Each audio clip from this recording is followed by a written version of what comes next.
Solo Leveling by Chu Gong. Chapter 34 Part 1 An Ominous Presence. The mutant ants spotted the approaching helicopter and shot up into the sky. Vroom, vroom.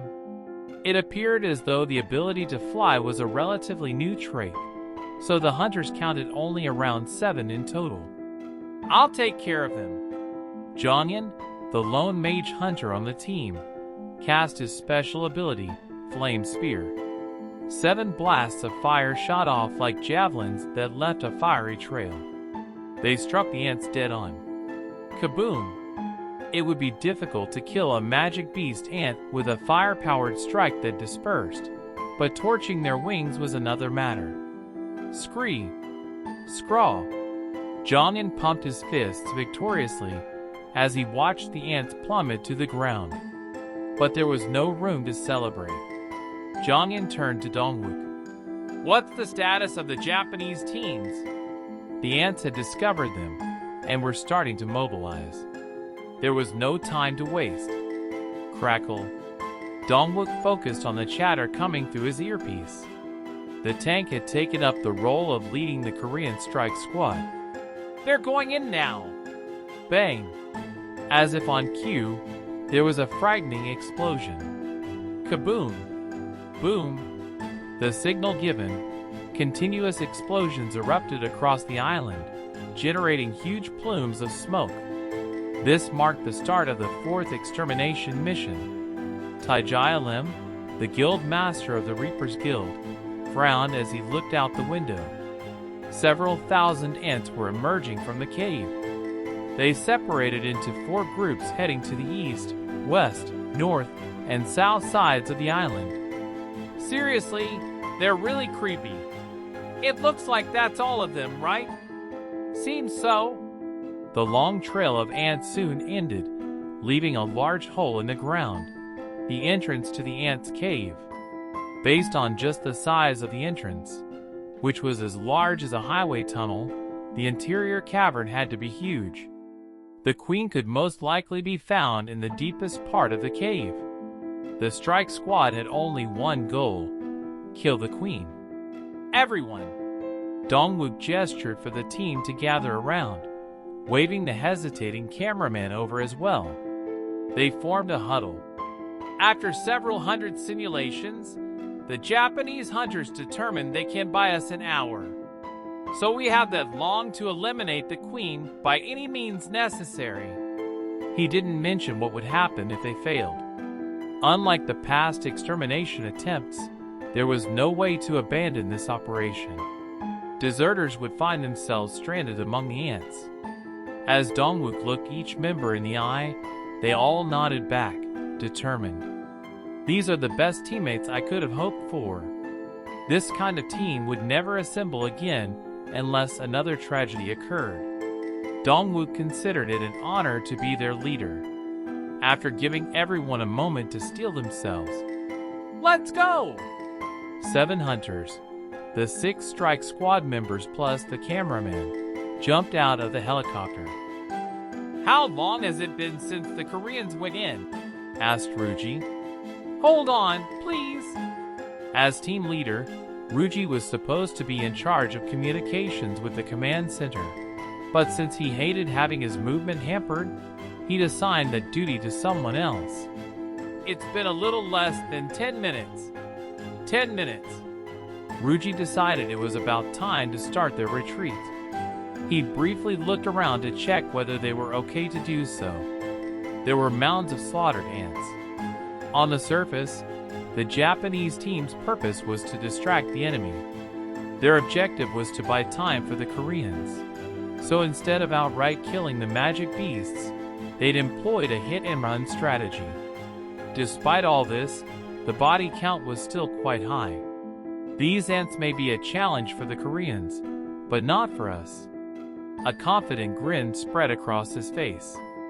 Ruji kicked an ant carcass out of his way before he commanded his team to prepare to withdraw. It was time for the next step in Japan's master plan. But before he could, Mr. Goto?" "Yes?" The hunter in charge of communications had a grave look on his face. Command says they haven't heard from Team 3 in a while. Is their equipment malfunctioning? It wasn't unheard of for equipment to work perfectly during field exercises only to fail right before or during an actual mission. Team 3 had been deployed on the south side. Ruji's Team 1 had touched down on the west side and moved south, so they should be relatively close. How far are we from Team 3's last known location? Command says we should get there in 10 minutes at our current speed. As for Ruji's calculations, they weren't that far. There would be dire consequences if they fell back without Team 3 and left them on the island. Japan couldn't afford to leave 5 S-rank hunters behind if they were considering an all-Japanese extermination mission down the line, especially not Team 3, which consisted of some of their best. There was a reason they'd been assigned the location closest to the entrance of the Ant Cave. It would be a huge blow to Japan if they lost any hunters from that group. I'm sure they're fine. Ruji assumed there had simply been a small miscalculation. He considered it for a second before giving the order. Let's go find them. Tack. As soon as Jin-Woo came to a stop, a familiar chime rang. Ping. Total distance run, 10 kilometers. You have completed running 10 kilometers. Unlike that first time he'd done the daily quest, Jin-Woo wasn't winded at all. He'd been doing this every day for so long that it had become a part of his routine. Soon, the quest completion awards were delivered, along with the usual notification. Stats. He invested 2 of the 3 ability points in agility, and the last one in strength. Stats. Strength, 219. Stamina, 200. Agility, 230. Intelligence, 250. Perception, 200. Available ability points, 0. Physical damage reduced by 46%. Jin-Woo smiled in satisfaction as he watched most of his stats go up to a number ending in 0. If only I had 1 more point. It was unfortunate, but it wasn't like he could make points appear out of thin air. Still, he couldn't stop smiling as he looked at his relatively even stats. Nice. Jin-Woo had been increasing his stats across the board once the intelligence stat had reached 250. Each one of these is invaluable. He'd come to this conclusion a while ago. A stat raised to a high enough value would always be of some use to him, no matter the situation. So, unless he had a reason to do otherwise, Jin-Woo would continue spreading out his ability points evenly and maintain balanced stats. He closed the window contentedly, then looked around. The neighborhood was relatively quiet anyway, but today, one could hear a pin drop. He could easily guess why. Jin-Woo took out his phone and checked the time. I knew it. The Korea-Japan Allied raid was in progress. Everyone in Korea was probably glued to their screens. Jin-Woo headed off.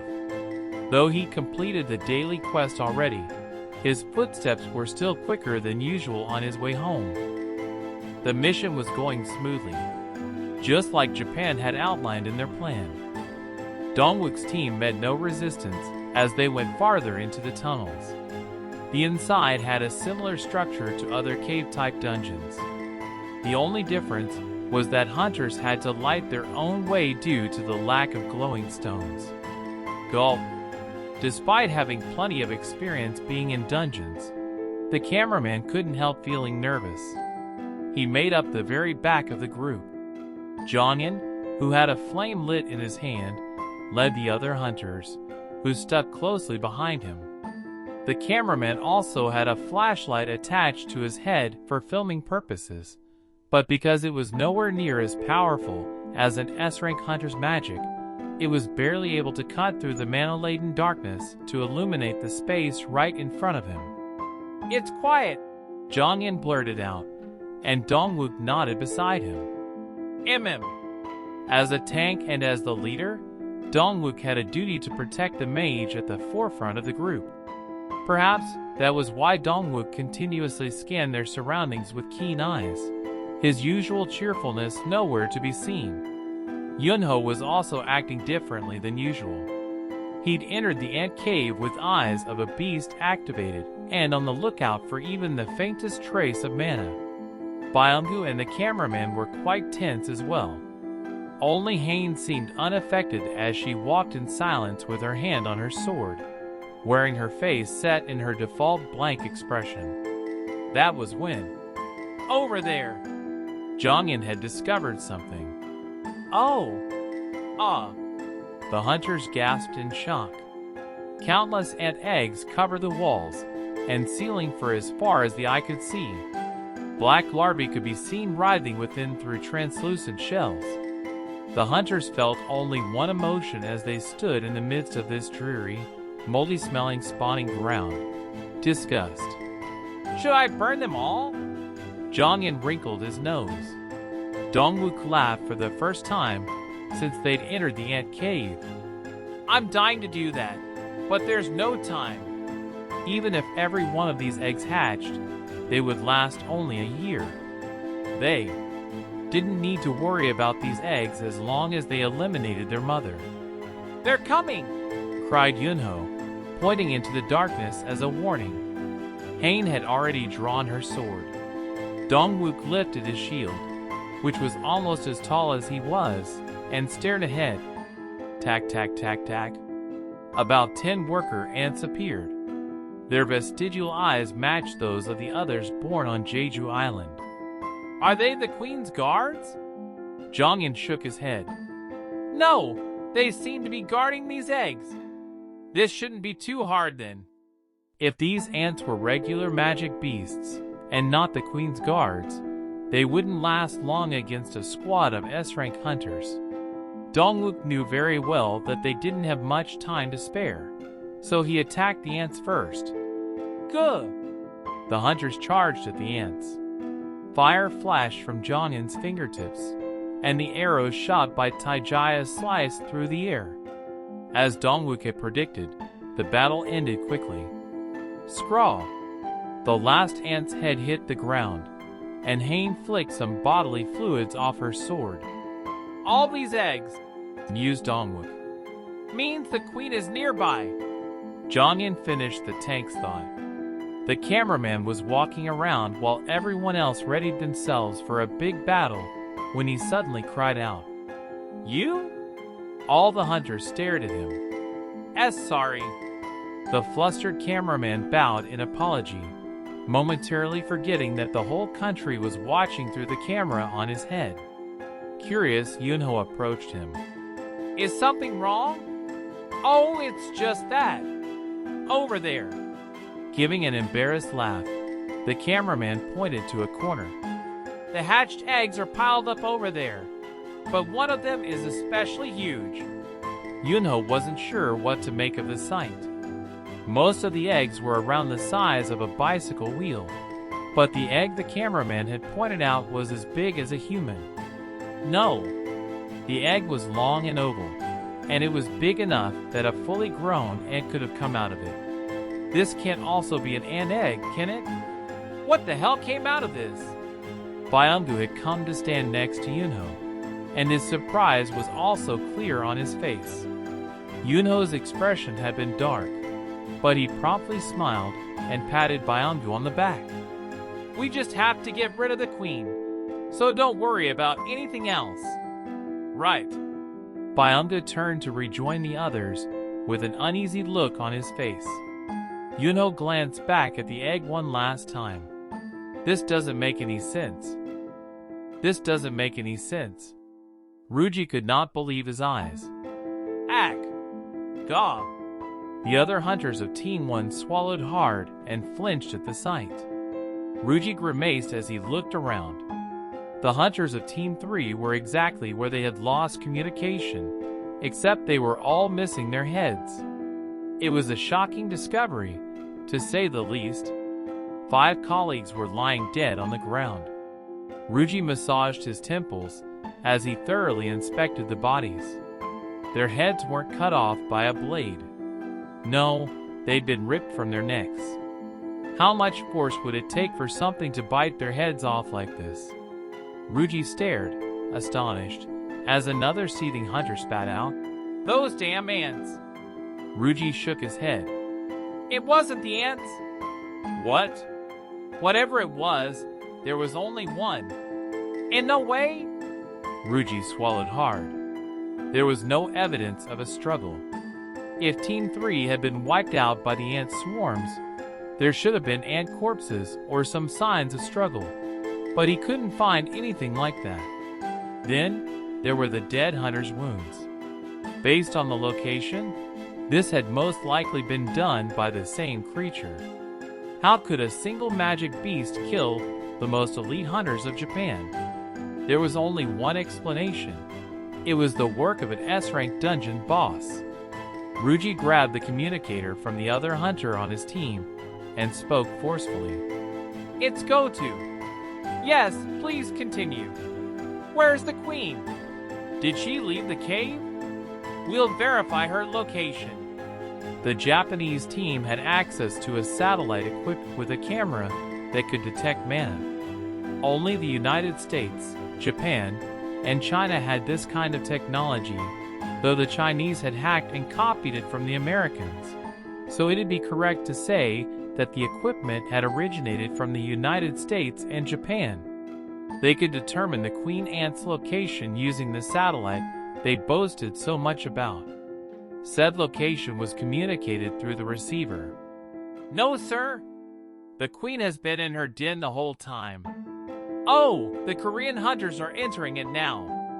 "What?" Ruji sprang to his feet, his heart sinking. This wasn't done by the queen. He began to hyperventilate. Something was going horribly wrong. He hastily said, "Give the withdrawal order. Tell every Japanese hunter to leave the island as quickly as possible." "Copy that." Ruji ended the communication. His expression was grave. Did we miss something? They considered solutions to every single thing that could possibly go wrong in order to guarantee a successful mission. However, they hadn't foreseen 5 of Japan's best hunters getting annihilated. Wait a second. Something suddenly occurred to him. There had been a strange phenomenon 4 months ago. They had been monitoring the queen ant around the clock when there was a sudden and significant drop in her magic power. It had dropped to less than half her usual amount. The research team had hypothesized that this had to do with the queen's lifespan and had optimistically forecasted her demise several times. But she had slowly recovered. It took about a month, didn't it? She'd soon regained her mana, and the researchers had had no explanation for the unexpected turn of events. "Mr. Goto." Ruji was pulled out of his thoughts by a fellow team member. "MM." He was still on one knee from inspecting the remains of Team 3, so he slowly rose to his feet. This wasn't the time to get distracted. Have we come too far inland? Tack, tack, tack, tack. Hundreds of ants had gathered behind them, smacking their lips at the prospect of food. "The hunters are on TV, dear. Aren't you going to watch?" "Don't care. Don't be like that. The people on TV said that the hunters have a really great chance of defeating the ants this time, so let's watch it together." "Those idiots always say the same thing." I said I don't care. The elderly man turned his back on his wife and continued reading his newspaper. Soon, a tooting sound came from the hunched back. "TSK, even this damn newspaper is all about hunters, so there's nothing to read." At her husband's grousing, the elderly woman cautiously closed the door to their bedroom. Until 2 years ago, her husband had religiously followed news stories about Jeju Island and had even cheered on the hunters. They'd lost their one and only child to the ants. The deep despair they'd felt when their world collapsed had turned into a great rage against magic beasts. Her husband had supported the hunters by donating money to the Hunters Association every time there was another extermination mission. The night before each operation, he was a sleepless bundle of nerves. However, the greater his expectations, the deeper his disappointment. When the third mission involving the full force of the association also failed, the light in his eyes faded, and he wasn't himself for a time. Ever since then, he'd stopped talking about hunters. The elderly man had let go of all expectations and hope. The elderly woman sighed once again and picked up the remote for the living room TV.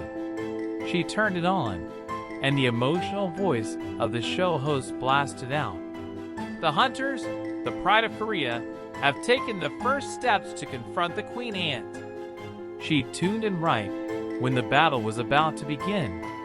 The elderly woman clasped her hands to her heart and watched nervously. She looked away whenever hunters got hurt and clapped excitedly when their attacks landed. Oh my! Oh my! Oh! Finally! They defeated the first magic beast. That was just the beginning. Thanks to the hunters' joint efforts, the ants fell one after another. Each time one collapsed, the entire apartment building seemed to quake from the tenants cheering and applauding. Oh dear, oh dear. 4! There are only 4 left. They've already taken down half. Her eyes stung with sudden tears. She felt an overwhelming gratitude for the hunters risking their lives to protect their people, as well as grief at the memory of her son, who had been over the moon about landing a job at a huge company on Jeju Island.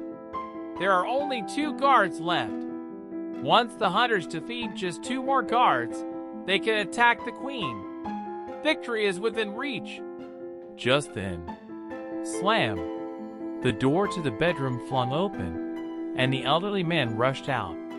Dear! The old man didn't respond to his wife's calls, staring at the TV screen with red eyes. His clenched fists trembled. The host continued to monitor the raid situation with bated breath. The hunters had defeated every one of the queen's powerful guards. Only the queen is left. Once they kill her, all other ants can be eradicated.